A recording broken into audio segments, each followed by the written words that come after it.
O tema de hoje é juízo eterno. Juízo eterno, ele é uma das doutrinas básicas da palavra de Deus. E se é uma doutrina básica, nós devemos ter conhecimento acerca desse assunto.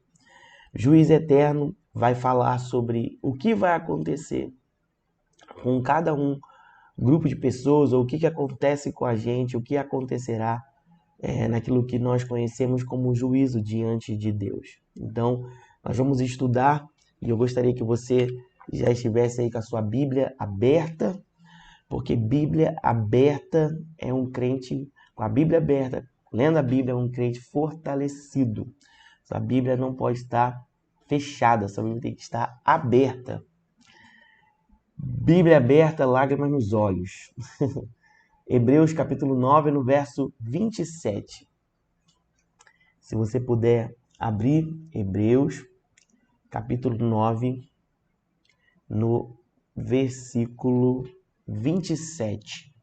Diz o seguinte: E assim como aos homens está ordenado morrer uma só vez, vindo depois disso o juízo, assim também Cristo, tendo se oferecido uma vez para sempre, para tirar os pecados de muitos, aparecerá segunda vez sem pecado aos que aguardam para a salvação. Então, o texto já está dizendo que todos nós,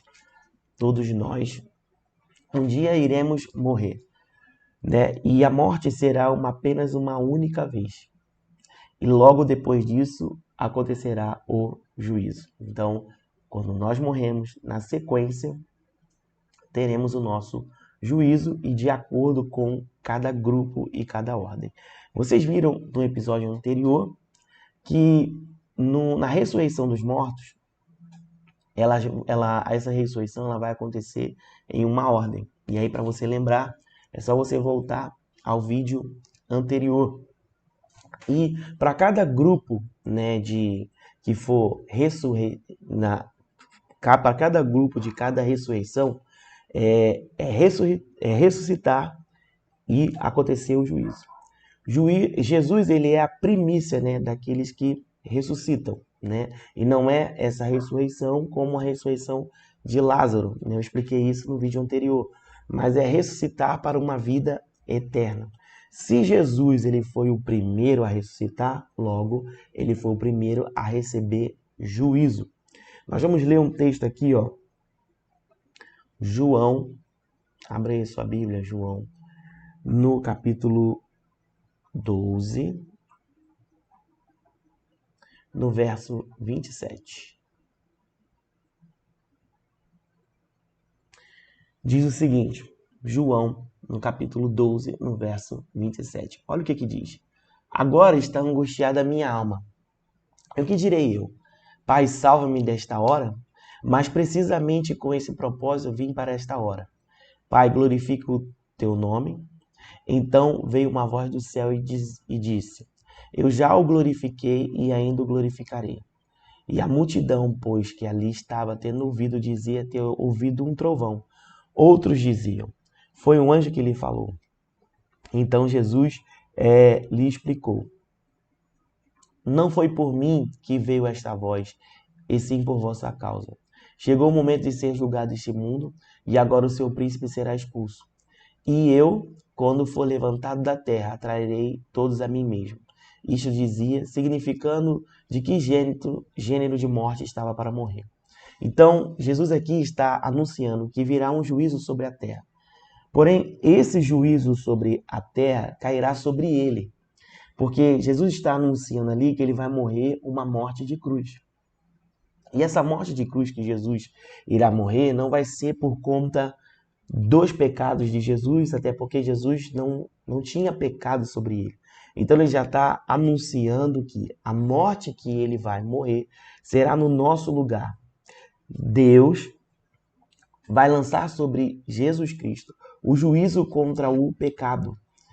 E justamente por quê? Porque Jesus levou sobre si todas as nossas dores e a nossa enfermidade.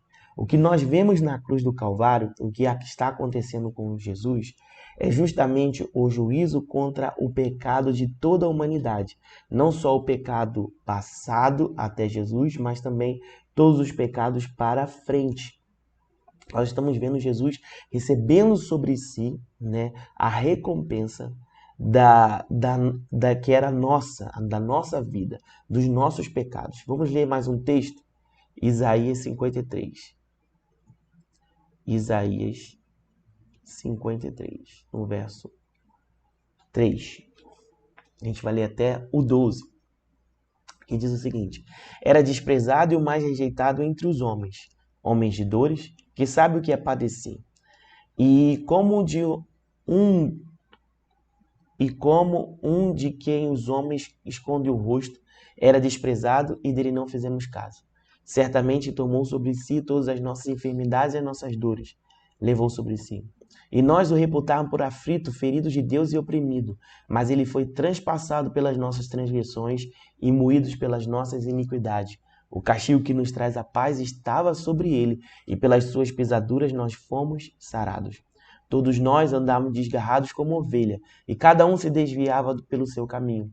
Mas o Senhor fez cair sobre ele a iniquidade de todos nós. Ele foi oprimido e humilhado, não abriu a boca. Como o cordeiro foi levado ao matadouro, e como ovelha muda, perante seus tosqueadores não abriu a boca. Por juízo opressor foi arrebatado de sua linhagem, quem dela cogitou? Quando foi cortado da terra dos viventes, e por causa da transgressão do meu povo, ele foi ferido. Designaram-lhe a sepultura com os perversos, mas com o rico esteve na sua morte, posto que nunca fez injustiça, nem dolo algum se achou na sua boca. Todavia, o Senhor agradou moê-lo, fazendo-o enfermar. E quando der a ele a sua alma como oferta pelo pecado, verá sua posteridade, prolongará os seus dias, e a vontade do Senhor prosperará nas nações. Ele verá o fruto do seu penoso trabalho, da sua alma, e ficará satisfeito. O meu servo, o justo, com o seu conhecimento justificará muitos, porque as suas iniquidades deles levará sobre si. Por isso, eu lhe darei muitos como a sua parte, e com os poderosos repartirá ele o despojo. Portanto, derramou a sua alma na morte. Foi contado com os transgressores, contudo, levou sobre si o pecado de muitos pelos transgressores, intercedeu. Esse texto ele é precioso e maravilhoso porque ele fala justamente da entrega de Jesus, o que ele levou sobre si. Você olha para Jesus na cruz do Calvário, ele está recebendo sobre o corpo dele o juízo contra o pecado. Jesus era inocente, mas ele se entrega por nós. E o texto está dizendo que o Senhor se agradou moê-lo na cruz do Calvário. Porque Deus está se agradando, Deus se agrada da oferta que Jesus está oferecendo. Jesus está obedecendo a Deus até a morte e morte de cruz. E isso faz com que Jesus nos substitua na cruz do Calvário. Então, esse juízo que era para ser nosso, Jesus Cristo, por ter assumido a nossa vida, ele acaba recebendo sobre si o nosso juízo. Vamos, para a gente clarear mais ainda, vamos ler uma figura disso. Gênesis, no capítulo 48, no verso 13. Gênesis 48, no verso 13. Aqui, nessa parte aqui da Bíblia, ele fala sobre o tempo em que Jacó já está prestes a morrer. Jacó que já está no fim dos seus dias. Então, como era de prática naquela época, o patriarca da família, ele sempre abençoava a geração, né, que iria o suceder, né, na frente. Ia ser ali como uma sequência do seu ministério. E Jacó então pega os filhos de José e coloca diante dele. E quem são esses filhos? Efraim e Manassés. Então, qual era a prática? Aquele que você iria abençoar, você deveria colocar a sua mão direita sobre a cabeça e falar toda a bênção, colocar para fora tudo aquilo que estava sobre ele e ministrar a bênção. E com a sua mão esquerda, né, significaria que a bênção estava sobre o primogênito e não sobre aquele que viria depois. Então, se bênção está sobre um, o que restou da bênção é a maldição. Então, tudo que era de maldição ficou para o outro. E olha o que o texto vai nos ensinar aqui.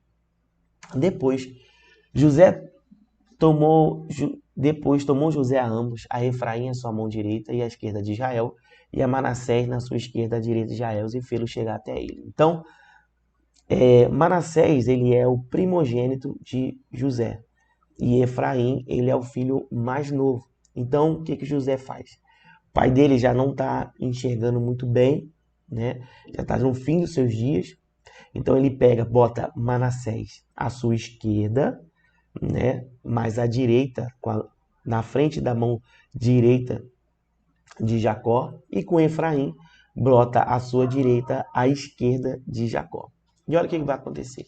Mas Israel estendeu a mão direita e pôs sobre a cabeça de Efraim, que era o mais novo, e a sua esquerda sobre a cabeça de Manassés, cruzando então assim as mãos. Não obstante, Manassés ser o primogênito. Então, o que Jacó fez? Ele estende as mãos e cruza os braços.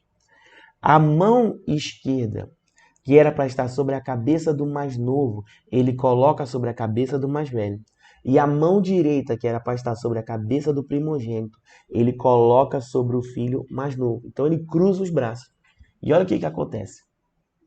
E abençoou José, dizendo: o Deus cuja a presença andaram os meus pais, Abraão e Isaque, o Deus que me sustentou durante a minha vida até esse dia, o anjo que tem me livrado de todo mal, abençoe esses rapazes.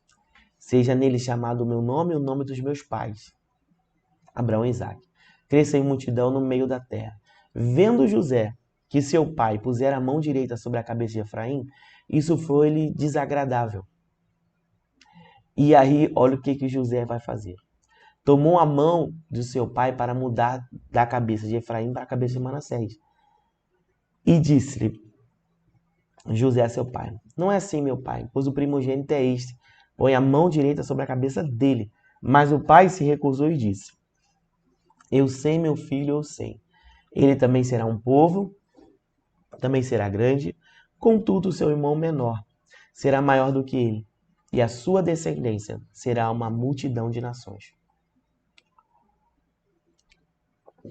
Olha que poderoso está acontecendo aqui, porque o que está acontecendo aqui é justamente uma figura do que aconteceu na cruz do Calvário.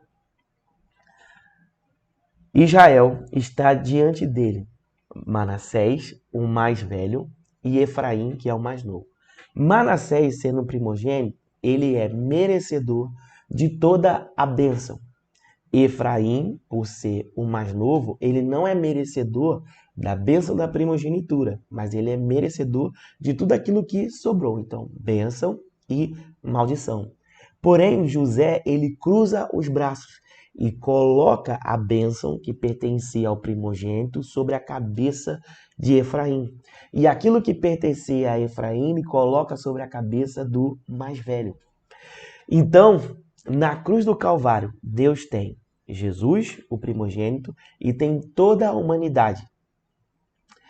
O primogênito, ele é merecedor da bênção. E toda a humanidade, o que ela merecia? Merecia a maldição pelos seus pecados. Mas na cruz do Calvário, Deus cruza os braços. E a bênção que pertencia ao filho primogênito, ele coloca sobre o homem, e a maldição que pertencia à humanidade, aos filhos mais novos, ele coloca sobre a cabeça de Jesus, fazendo assim um cruzamento de braços. Por isso que a história aqui de Jacó, de Israel, ela aponta para uma realidade do juízo que Jesus Cristo recebeu. O texto lá em Filipenses, vamos ler juntos, abra sua Bíblia, Filipenses, no capítulo 2, no verso 5. Olha o que diz.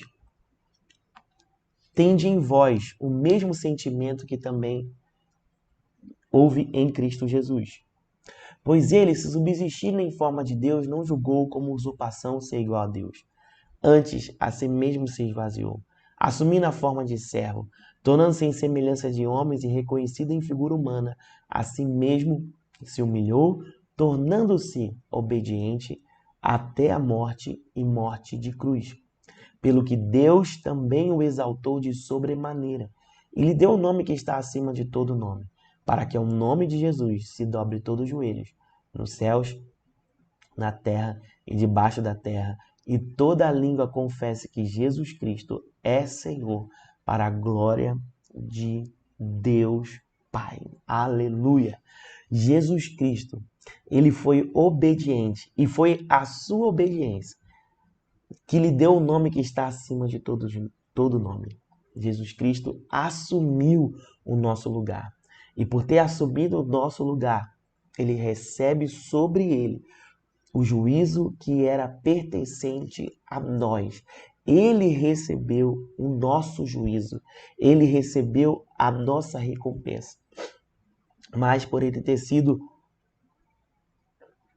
obediente, não ter tido culpa nenhuma, e ele foi obediente até o fim, cumpriu tudo aquilo, ele recebe a autoridade no seu nome, e o seu nome agora tem todo o poder no céu, na terra e debaixo da terra.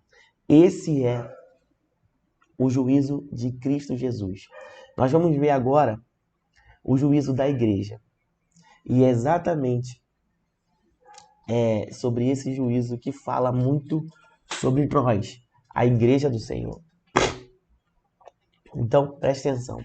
Abra sua Bíblia em 2 Coríntios 5:10. Quem agora aí tem uma sede de saber como que será o juízo da igreja, essa é a hora. 2 Coríntios 5:10. 2 Coríntios 5:10. Olha o que diz. Porque importa que todos nós compareçamos perante o tribunal de Cristo, para que cada um receba segundo o bem ou o mal que estiver feito por meio do corpo. O texto aqui está dizendo que nós, como igreja do Senhor, iremos comparecer ao tribunal de Cristo. Esse tribunal de Cristo, ele será para que a gente receba galardão. O texto está dizendo para que cada um receba segundo o bem ou mal que estiver feito por meio do corpo. Porém, uma coisa que a gente precisa entender tribunal de Cristo não é para definir salvação. Se você comparecer ao tribunal de Cristo é porque você está salvo, você é igreja. Tribunal de Cristo ali não vai ser para decidir ou definir salvação. Salvação, ela se recebe no coração, confessa com a boca. Tribunal de Cristo vai ser para julgar todas as nossas obras, porque tudo que nós fizemos aqui, tudo que nós fazemos aqui através do corpo de Cristo, você tem que se lembrar, Jesus Cristo é o cabeça. Então tudo que você faz como Cristo. Então todas essas obras serão julgadas de acordo com a excelência de Cristo. Então logo,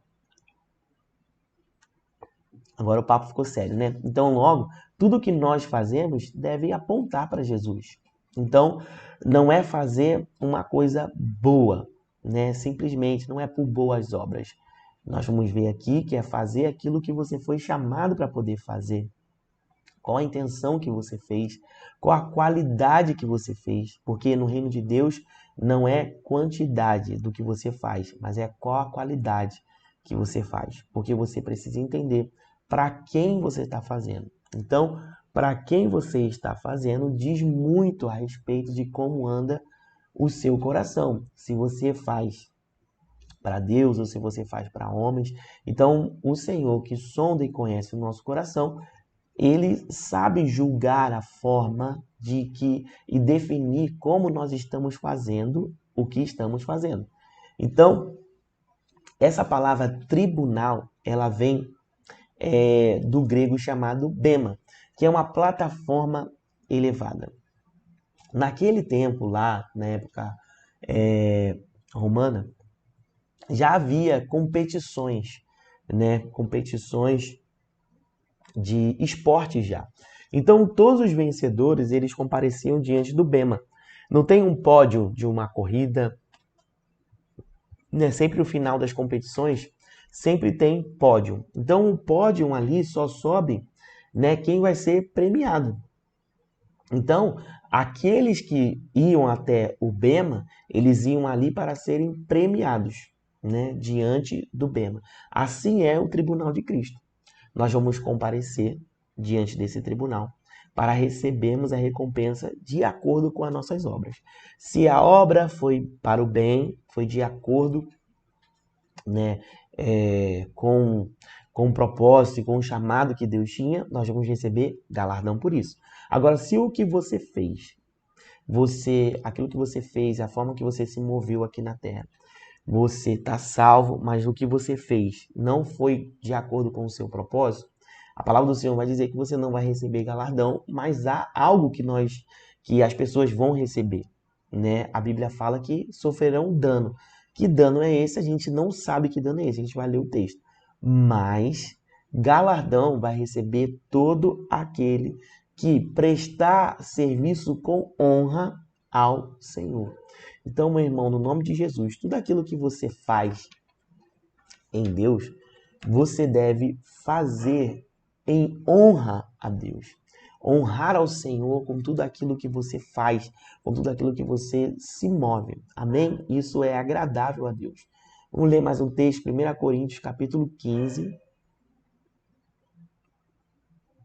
1 Coríntios, capítulo 15, no verso 58. 1 Coríntios, no capítulo 15, no verso 58. Diz o seguinte: portanto, meus irmãos, sede firmes e inabaláveis, sempre abundantes na obra do Senhor, sabendo que no Senhor o vosso trabalho não é em vão. Esse texto é um texto, irmãos, maravilhoso. Ele está dizendo que nós devemos ser firmes e inabaláveis. Porque no meio do seu serviço ao Senhor vai aparecer situações para que você se abale, para que você fique ofendido, para que você desista de fazer. Você tem que lembrar que o diabo não quer que você sirva a Deus. Ele vai fazer de tudo para atrapalhar aquilo que você está fazendo. Então, às vezes, as pessoas que vão te atrapalhar são as pessoas mais próximas. Então, você tem que lembrar que você não serve às pessoas. Você serve a Deus e que para servir a Deus existem pessoas que vão ali intermediar esse serviço. Por que eu estou dizendo isso? Porque no seu serviço você deve sempre se lembrar que você está fazendo para o Senhor e não para homens. Então, por isso que nós fazemos com excelência, né? As pessoas que não servem com excelência, elas vão achar que quem serve com excelência é puxa-saco, né? Mas só que o puxa-saco, ele faz por interesse. Agora, aquele que serve com excelência, ele não serve por interesse. Ele serve porque ele quer agradar ao Senhor e faz isso de todo o seu coração. Então, aquele que entende e que quer agradar ao Senhor, ele vai sempre dar o seu melhor no seu serviço. Ele vai sempre fazer de uma maneira excelente, assim como o texto está dizendo, inabaláveis, sempre abundantes na obra do Senhor. E aí ele te lembra, sabendo que no Senhor o seu trabalho não é em vão. Então, em Deus, o nosso trabalho não é em vão. O homem pode pegar o nosso serviço e usar como interesse, mas não interessa o que ele está fazendo. O que importa é o que nós fazemos e fazemos para o Senhor. Por isso nós somos abundantes por causa do Senhor, somos inabaláveis por causa do Senhor. E isso vai ser uma fonte segura para você e para o seu servir, porque você não vai ficar olhando para o homem, você vai ficar olhando somente para o Senhor. Então, olhe para Cristo, olhe para Ele, olha, se mova nele. Não olhe para o homem, mas olhe para Jesus. É Ele quem vê tudo aquilo que nós fazemos. Olha lá, vamos ler mais um texto. Colossenses. Colossenses.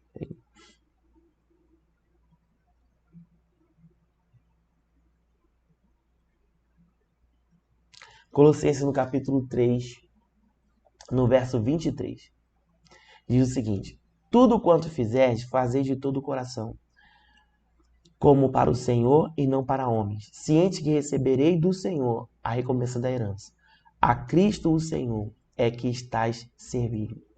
Então, meu irmão, todas as vezes que você serve, chega atrasado, você tem que se lembrar que você não está fazendo para o seu líder, você está fazendo para o Senhor. Todas as vezes que você faz as coisas de qualquer jeito, você tem que se lembrar. Você não está fazendo para o homem, você está fazendo para o Senhor. Deus não recebe aquilo que Deus não está fazendo assim, vou receber só quando ele fizer bem. Não. Todas as suas obras, elas têm um direcionamento. O Senhor. Você vai ser galardoado pela qualidade e não pela quantidade. Você vai ser galardoado se você fizer aquilo que você foi chamado para fazer. Então você deve sempre lembrar, tudo o que fizer. O texto, quando fala tudo, é tudo. Tudo o que nós fazemos, isso deve ser feito de todo o coração. E você também não pode cair naquele engano. Eu não vou fazer porque eu não estou fazendo de todo o coração. Os textos da palavra vai dizer, se o seu coração não está convertido, você deve fazer isso agora. Converta o seu coração, mude as suas atitudes. Você deve fazer de todo o coração. Prioridade como prioridade. Às vezes a gente tem dificuldade de priorizar aquilo que deve ser prioritário na nossa vida. O que é primordial deve ser tratado como primordial e não como secundário. E aí você precisa definir na sua vida o que é primordial e o que não é primordial. Eu acredito que o seu serviço no Senhor, ele seja primordial. Lucas, no capítulo 14, no verso 12, diz o seguinte.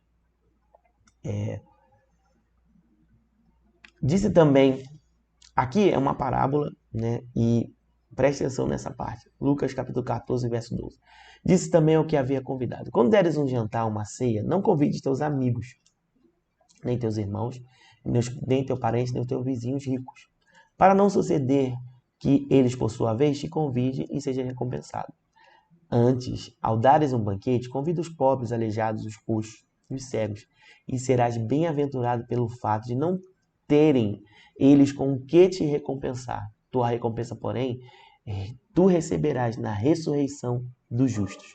Olha o que o texto está dizendo. O texto está falando que quando você for fazer alguma coisa, não faça por interesse de uma recompensa que vem do homem. Porque tem gente, irmãos, que fazem as coisas com a ideia de fazer para poder receber alguma coisa em troca. Então, o que o senhor está fazendo? Quando você for dar um jantar, ofereça o seu melhor para quem não pode te dar nada, para quem não tem nem condições financeiras de te recompensar de uma forma. Faça para aquele que nada pode fazer por você. Por quê? Você vai ser bem-aventurado por isso. Pelo fato de essas pessoas não terem como te recompensar, porque a sua recompensa você vai receber na ressurreição dos justos. Porque lembra que eu te falei? É ressuscitar e, na sequência, ser julgado. Então, o texto está nos alertando aqui que quando a gente for fazer alguma coisa, não fazemos por interesse. Irmão, em nome de Jesus, não se aproxime das pessoas por aquilo que elas podem te dar ou te oferecer. Isso não agrada o coração de Deus. Não faça isso. Não conte as suas fraquezas, não conte os seus problemas com a ideia de receber alguma coisa de alguém. Deixa que o Senhor te conecte às pessoas. Amém, gente? Vamos lá, mais um texto. Hoje tem bastante texto para a gente ler. Se você estiver animado aí, fica até o final, no nome de Jesus. 2 Timóteo, capítulo 4. 2 Timóteo, no capítulo 4, no verso 6. 2 Timóteo, capítulo 4, verso 6. Eu li o texto anterior, Lucas 14, no verso 12 ao 14. Agora eu estou lendo 2 Timóteo, capítulo 4, do verso 6 ao 8. Diz o seguinte: quanto a mim, estou sendo oferecido por libação, e o tempo da minha partida é chegado. Combati o bom combate, completei a carreira e guardei a fé. Já agora, a coroa da justiça me aguarda, a qual o Senhor, reto juiz, me dará naquele dia. E não somente a mim, mas também todos quanto amam a sua vida. Olha o que Paulo está deixando aqui um recado para Timóteo.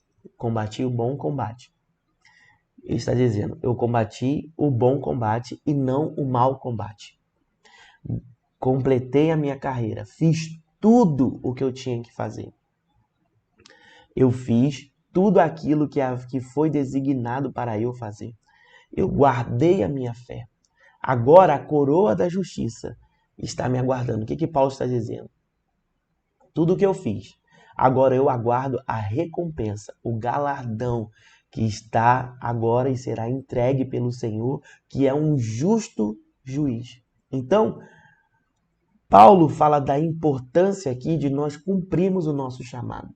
E é um perigo grande, e a gente pode até depois falar, né, uma série de lives sobre propósitos e chamado, porque algumas pessoas ainda não sabem qual é, né, o seu propósito e qual é o seu chamado. Propósito e chamado não é uma tarefa que nós fazemos. Propósito e chamado é quem nós somos aqui diante daquilo que fazemos. Então, quando nós alinhamos o nosso coração, fica fácil da gente entender se o que nós estamos fazendo é para a glória de Deus ou não, né? Então, Paulo está chamando a atenção aqui para a importância de sabermos qual é o nosso chamado. Então, se você já sabe qual é o seu chamado, comenta aqui. Conta aqui qual é o seu chamado. Vamos lá. Atos, no capítulo 20, no verso 17. Aliás, vamos ler. 1 Coríntios. 1 Coríntios, no capítulo 3, no verso 4.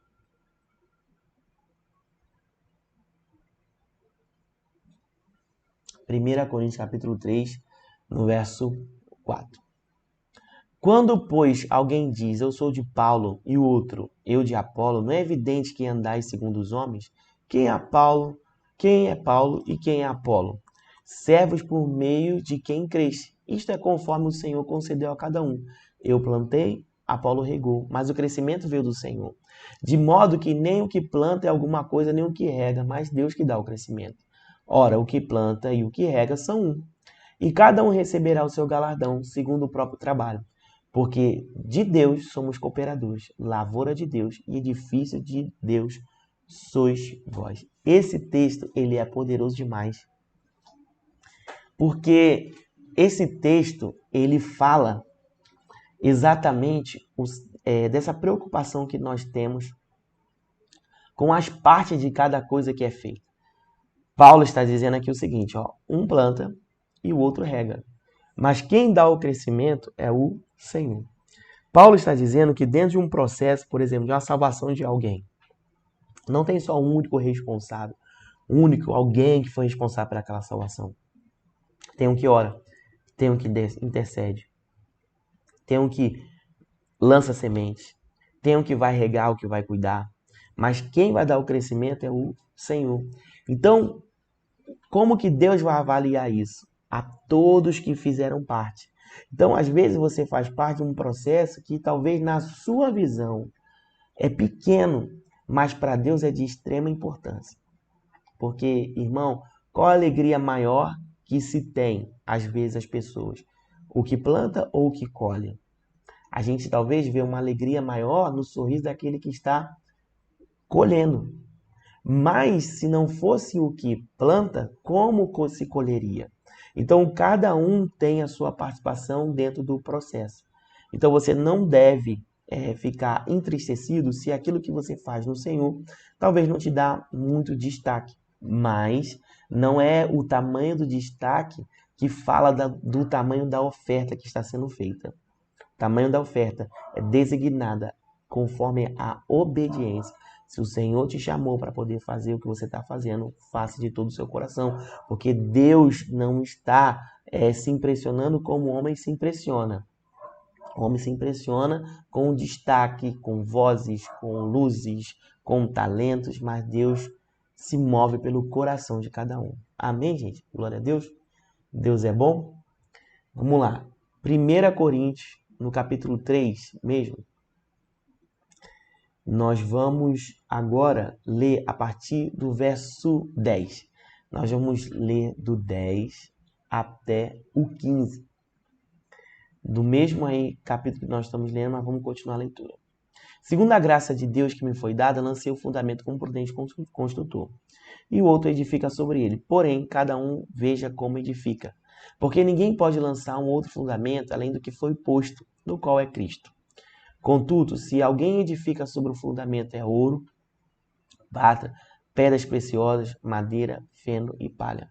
Manifesta se tornará a obra de cada um, pois o dia a demonstrará. Porque sendo revelada pelo fogo, qual seja a obra de cada um, o próprio fogo provará. Se permanecer a obra de alguém sobre o fundamento que edificou, esse receberá galardão.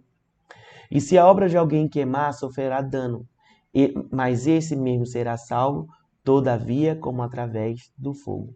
Não sabeis que sois santuário de Deus e que Deus habita em vós? Se alguém destruir o santuário de Deus, Deus o destruirá, porque o santuário de Deus, que sois vós, é sagrado. Esse texto aqui, ele está falando sobre de fato, como as nossas obras serão provadas. Então, diante do tribunal de Cristo, tudo aquilo que você fez vai ser apresentado diante do Senhor. E como que Deus vai provar as suas obras? Tudo aquilo que nós fazemos, não é só a quantidade, mas é a qualidade que nós fazemos, elas acabam sendo representadas por um tipo de matéria. Por exemplo, naquele tempo aqui, as pessoas construíam casas, né, com feno, com palha. E o que Paulo está exemplificando? Todas essas casas são feitas com isso. Se bater um fogo, o fogo vai consumir tudo. Tudo será consumido. Se você pegar feno, se você pegar palha, pegar madeira, né, o fogo consome todas essas coisas. Mas se uma casa é construída com ouro, com prata ou com pedras preciosas, o fogo não consome isso. Então, Paulo está fazendo esse paralelo para dizer o seguinte: Deus, que é fogo consumidor, ele vai consumir todas as nossas obras. Nossas obras vão passar por esse fogo.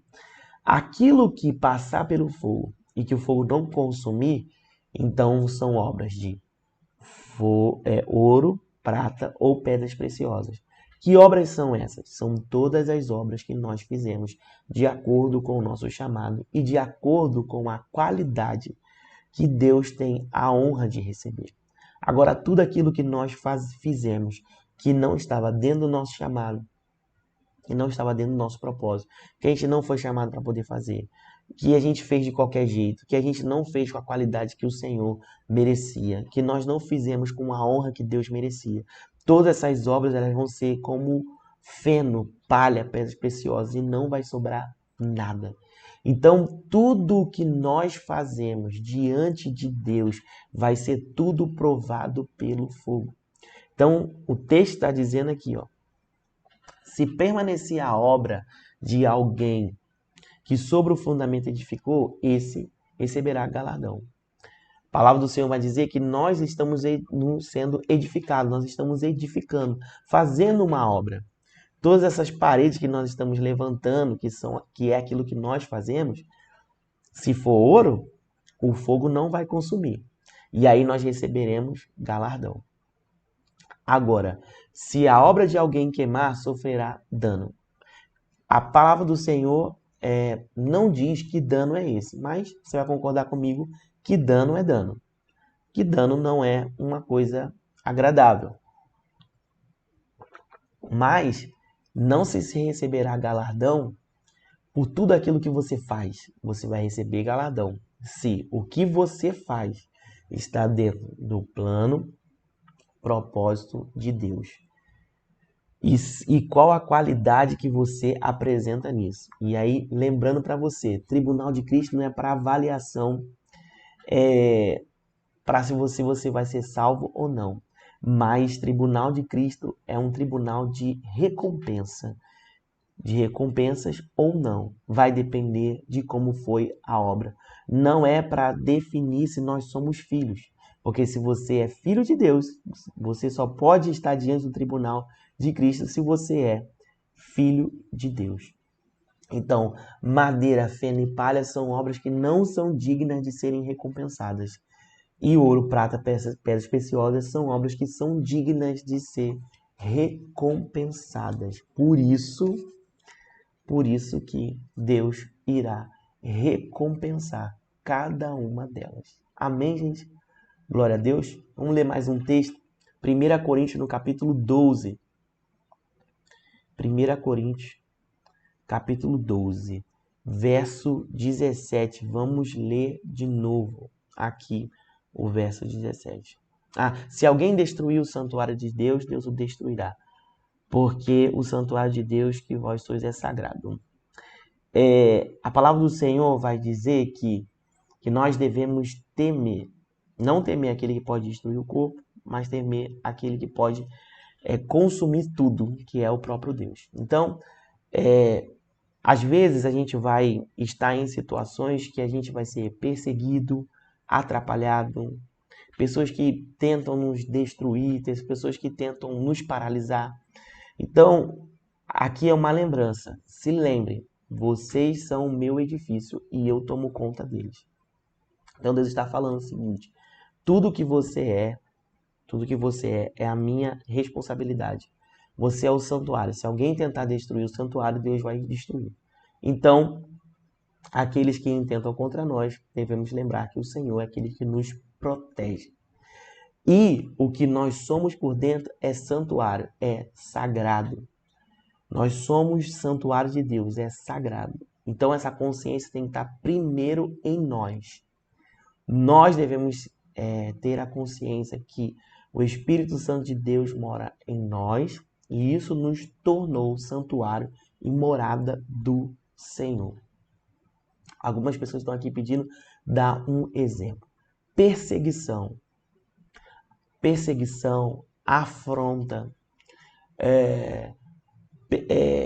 traições, tudo isso é uma forma de te paralisar ou tentar paralisar você. Destruir chamados. Existem matadores de profetas, existem pessoas que tentam defraudar os outros para tentar paralisar, planos e propósitos de Deus. Então o Senhor está dizendo que Ele sabe tomar conta da vida, da nossa vida. Quer dizer, não sabeis que sois santuário de Deus e que o Espírito Santo de Deus habita em vós? Se alguém destruir o santuário de Deus, Deus o destruirá. Então, isso é tanto um alerta para nós, enquanto uma segurança. Porque se você é santuário de Deus, veja como você lida com esse santuário. Não colocando para dentro de você coisas que não condizem com a santidade de Deus. Entendeu? Vamos na sequência. 1 Coríntios 12, 12. 1 Coríntios 12, 12. Diz o seguinte: assim como o corpo é um e tem muitos membros, e todos os membros, sendo muitos, constituem um só corpo, assim também com respeito a Cristo. Pois em um só Espírito todos nós fomos batizados em um corpo, quer judeus, quer gregos, quer escravos, quer livres. E a todos nós foi dado de beber de um só Espírito. Porque também o corpo não é só um membro, mas muitos. Se disser o pé, porque eu não sou mão, não sou o corpo, nem por isso deixa de ser corpo. E se o ouvido disser, porque eu não sou o olho, não sou do corpo, nem por isso deixa de ser. Se todo o corpo fosse o olho, onde estaria o ouvido? E se todo o ouvido, se tudo fosse ouvido, onde o olfato? Mas Deus dispôs os membros, colocando cada um deles no corpo, como lhe aprouve. Se todos, porém, fossem um só membro, onde estaria o corpo? Certo que há muitos membros, mas um só corpo. Não podem os olhos dizer à mão, não precisamos de ti, nem a cabeça os pés, não precisam de vós. Pelo contrário, os membros do corpo que parecem ser mais fracos são necessários. E os que nos parecem menos dignos do corpo, a estes damos muito maior honra. Também os que nós não são decorosos revestimos de especial honra. Mas os nossos membros nobres não têm necessidade disso. Contudo, Deus coordenou o corpo, concedendo muito mais a honra àquilo que menos tinha, para que não haja divisão no corpo. Pelo contrário, cooperem os membros, com igual cuidado, em favor uns dos outros, de maneira que se um membro sofre, todos sofrem com ele. Se um deles é honrado, todos se regozijam. Ora, sois corpo de Cristo, individualmente membros desse corpo. A uns Deus estabeleceu na igreja, primeiramente como apóstolo, segundo lugar profeta, terceiro lugar mestre, depois operadores de milagres, depois dons de curar, socorros, governos e variedade de línguas. Esse texto aqui, ele está enfatizando a importância de nós sabermos que somos um corpo em Cristo Jesus, a unidade da igreja de Cristo Jesus. Tudo o que nós fazemos não pode ser feito de uma maneira individual. Um membro destacado do corpo não é corpo, é apenas membro, apenas uma parte. Sozinho, uma mão não consegue fazer nada, um pé não consegue fazer nada. Eu também não posso dizer que o meu dedinho mindinho não é importante para mim, porque sem ele nem equilíbrio direito eu vou ter. Então, não adianta desprezar uma parte do corpo, achando que não se precisa, quando é fundamental. Então, o texto está dizendo que dentro desse nosso propósito de chamado, nós vamos precisar saber o seguinte: caminharemos de maneira unida. Nós devemos caminhar em unidade de igreja. Não adianta você achar, irmão, que você sozinho vai chegar a algum lugar. Há uma necessidade que o seu irmão que está próximo a você cumpra o seu chamado para que você também cumpra o seu chamado. Existe uma seguinte questão. Eu preciso de você. Porque existem coisas que eu sei fazer, mas existem coisas que eu não sei fazer e que você sabe. Logo, unidos, né, a obra de Deus ela vai ficar extremamente completa. A obra de Deus será mais eficaz. Então, por isso que nós devemos nos atentar. O juízo que nós vamos participar, que é o tribunal de Cristo, vai nos recompensar, mas vai recompensar de acordo com o nosso chamado, de acordo com a qualidade que nós fizemos. Então, não é questão de quantidade apenas. Não adianta fazer muita coisa sem que essa coisa tenha propósito, sem que isso tenha qualidade, sem que isso que você está fazendo não está honrando a Deus como Ele é digno. Então, honre ao Senhor com tudo aquilo que você faz, com tudo aquilo que você é. Honre a Ele. Seja grato a Deus, né, com essa participação, e todos nós, seremos recompensados de acordo com tudo aquilo que nós fazemos aqui na Terra. Por isso a importância de você saber qual o seu propósito, qual o seu chamado, o que você está fazendo, se você está fazendo de todo o coração. Porque imagina só, depois que nós somos recompensados na eternidade, existe aquilo que não tem como mais mudar. Não vai ter como mais voltar atrás para tentar mudar alguma coisa.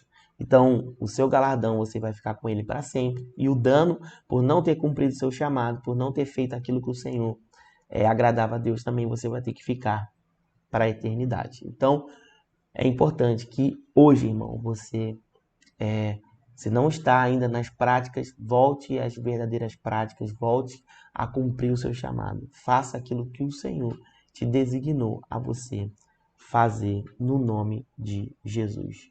Irmãos, que alegria chegam